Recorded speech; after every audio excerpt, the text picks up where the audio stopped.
Oi, turma!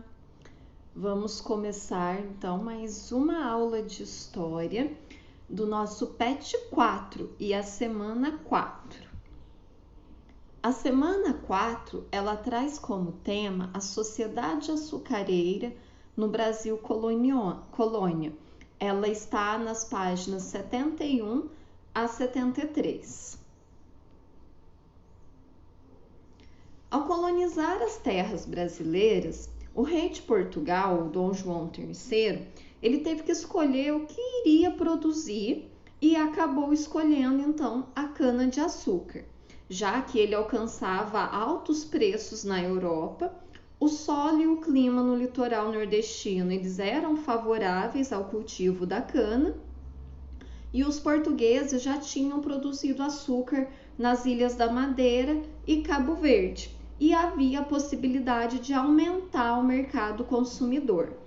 O dinheiro aplicado nos primeiros engenhos, ele foi emprestado por portugueses, holandeses, italianos, mas depois de algum tempo, os senhores de engenho produziam açúcar com capitais próprios. E passa um caminhão. Bom, a mão de obra inicialmente era dos indígenas capturados e postos a trabalhar como escravos. Então, durante todo o século XVI, eles foram a maioria nos engenhos nordestinos. E na passagem do século XVI para o século XVII, os indígenas eles passaram a ser substituídos por africanos como mão de obra, por fatores como a falta de indígenas nas áreas açucareiras, e faltavam por morte ou fuga, o interesse envolvendo o tráfico de africanos pelo Atlântico, os lucros aos comerciantes de Portugal e ao governo, que cobrava impostos sobre esse comércio, e também as experiências que os africanos possuíam nas plantações de açúcar, embora isso não justifique a escravidão, tá? Os engenhos, eles eram um conjunto, então.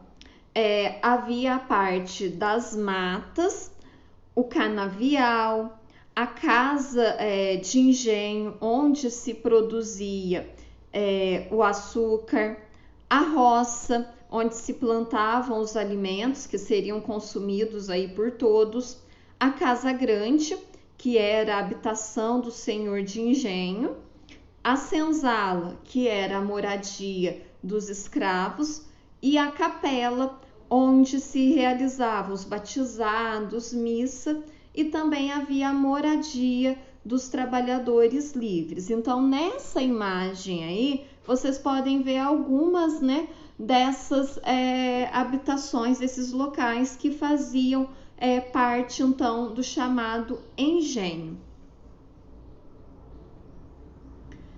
Agora, vamos falar um pouquinho sobre a sociedade colonial. Então, as principais características da sociedade colonial eram duas: a escravidão e a hierarquia rígida. Então, os senhores de engenho, ele era o grupo dominante na sociedade açucareira. Eram eles os donos das terras, do maquinário e até mesmo dos homens que tinham sido escravizados, o que significava riqueza e prestígio. Então, o senhor, ele era o dono de tudo e de todos. Então, por isso, a família senhorial, naquela época, era chamada de patriarcal, porque o homem, o senhor de engenho, era o chefe de família e comandava tudo. Então, uma outra característica importante aí: os senhores de engenho ou os senhores de terra, como também podiam ser chamados, eram homens livres e brancos, como a gente pode ver nessas duas imagens aí que eu coloquei para vocês. Bom, agora a grande parte da população colonial ela era formada por africanos escravizados e seus descendentes. Do trabalho forçado deles dependia então o funcionamento de toda a economia colonial, da lavoura, da pecuária, da coleta, a pesca, o transporte de mercadorias e até mesmo o transporte de pessoas, como nós vimos na outra imagem. E os escravos do campo eram cerca de 80%, e eram eles os que trabalhavam carpindo, plantando, colhendo, pescando, e havia também os que trabalhavam na fabricação de açúcar nos engenhos, que formavam um total de 10% dessa população. E os domésticos, a cozinheira, a faxineira, a arrumadeira, o artesão, o carpinteiro, ferreiro, eles compunham os outros 10% dessa sociedade colonial. Agora nós vamos falar um pouquinho, entender um pouquinho como esses escravos, né, no caso esses homens, esses africanos, homens e mulheres, chegavam ao Brasil. Então eram através do chamado tráfico negreiro. Então esse tráfico negreiro era a compra e venda de africanos. A questão da escravidão, ela já era algo comum lá no continente africano, onde uma tribo, né, ela podia escravizar outra, mas não da forma em que foi feita a escravidão aqui no Brasil. Lá no continente africano, poderia haver uma escravidão por dívidas, por domínio, como uma tribo africana, né, um grupo, uma sociedade africana entrava em conflito com outra. Só que aí, quando os portugueses chegaram lá e viram que eles já faziam esse sistema, eles se interessaram e começaram a tratar aqueles homens africanos como mercadoria e vender, né, aos países que eles colonizavam. Então, os escravizados, eles eram transportados. Então, primeiro, né, eles prendiam, eles obrigavam esses africanos a virem para o Brasil, geralmente separavam as famílias aí e colocavam nos navios. Esses navios eram chamados de navios negreiros. Então, os escravizados, eles eram transportados nos porões dos navios, onde eles permaneciam, né, confinados em viagens que podiam durar até 2 meses até chegar ao seu destino. Eles eram embarcados à força e aprisionados em porões que mal dava para permanecer sentados. Olhem aí a imagem que eu coloquei. Os africanos, eles eram mantidos na maioria das vezes nus, eram separados, né, homem e mulher, e eles ficavam também acorrentados para que não houvessem revoltas.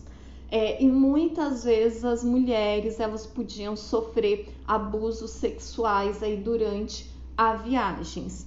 Algumas vezes era permitido, que eles subissem ao convés para um banho de sol, e também muitas vezes eles eram humilhados, eles eram obrigados a dançar, ou então, né, apanhavam aí dentro desse navio negreiro. Então calcula-se que de 1525 a 1866, cerca de 12 milhões aí foram transportados, 12 milhões de homens, crianças e mulheres foram transportados como mercadoria aqui, tanto para o Brasil, para outras colônias aí, tanto portuguesas quanto colônias espanholas e também colônias inglesas. Muitos morriam durante a viagem, mais de 1 milhão não sobreviveram a essas viagens nesses navios negreiros.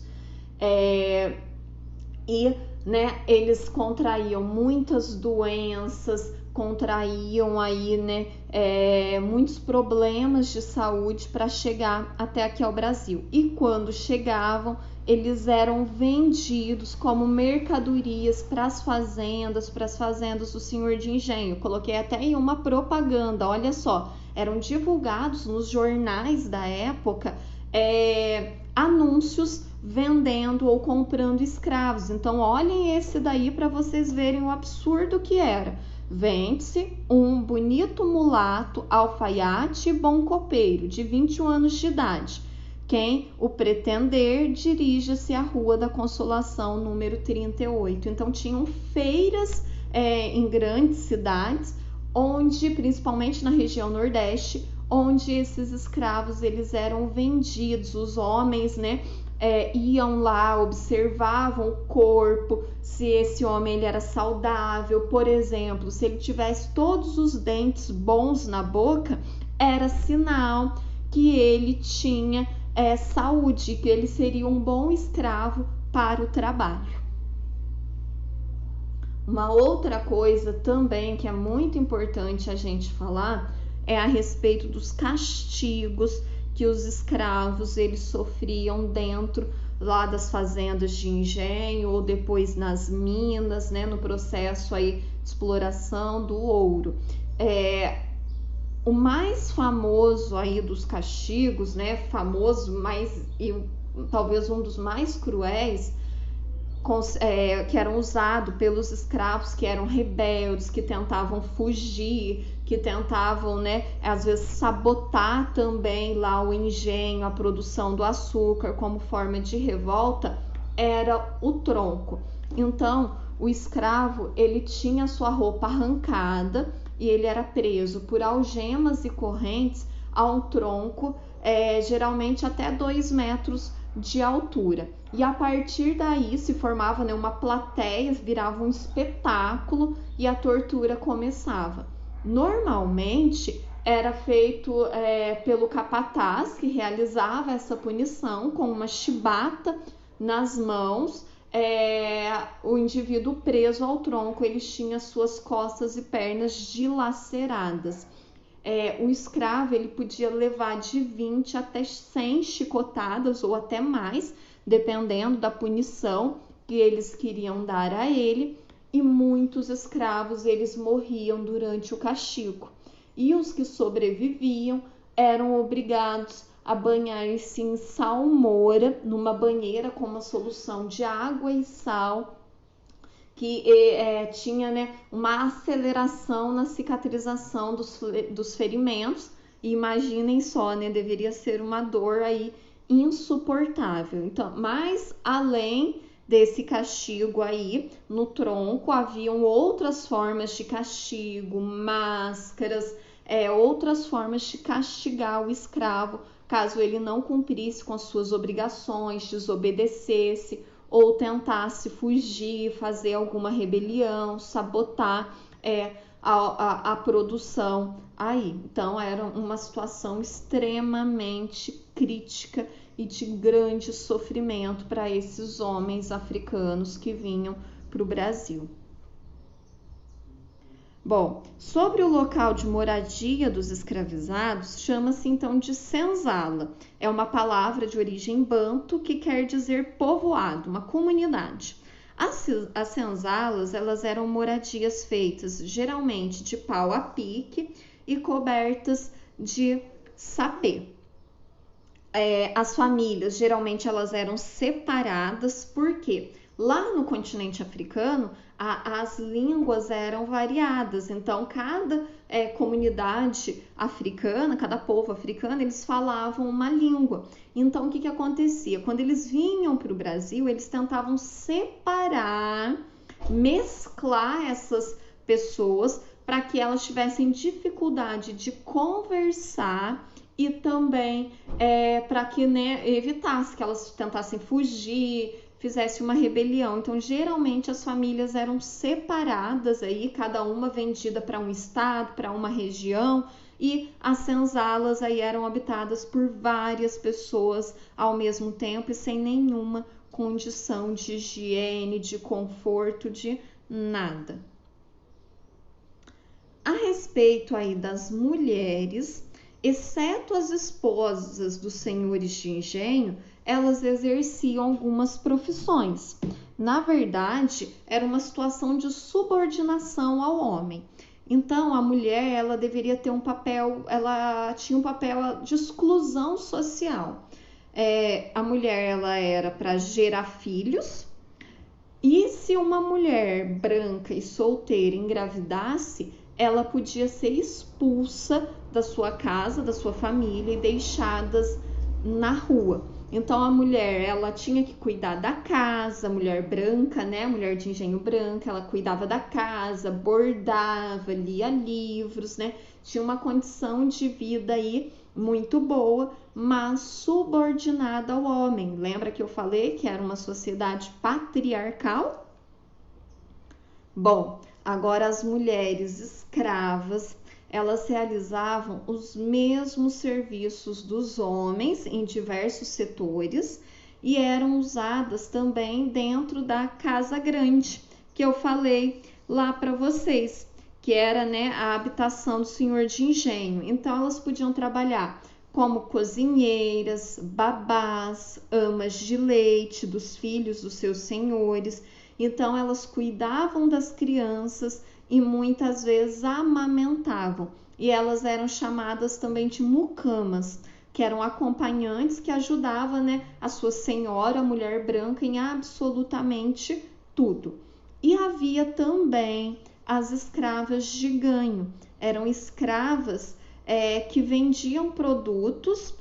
Uma pequena parte da renda desse comércio ambulante, que elas iam de porta em porta, era realizado pelos escravos e ficava para eles um mínimo, né, da venda disso, e o restante ele era dos seus senhores. Então eles tinham uma porcentagem muito pequenininha que eles recebiam aí para sair vendendo seus produtos. Bom, então essa é uma forma muito resumida a respeito então da sociedade açucareira, da produção da cana, dos engenhos, da sociedade e também da questão da escravidão dentro do Brasil. Espero que essa aula tenha ajudado você a entender um pouquinho mais sobre essa parte importante aí que não podemos esquecer da história do Brasil. Se você gostou desse vídeo, se você conseguir, deixe a sua curtida aí e até a nossa próxima aula. Tchau, tchau!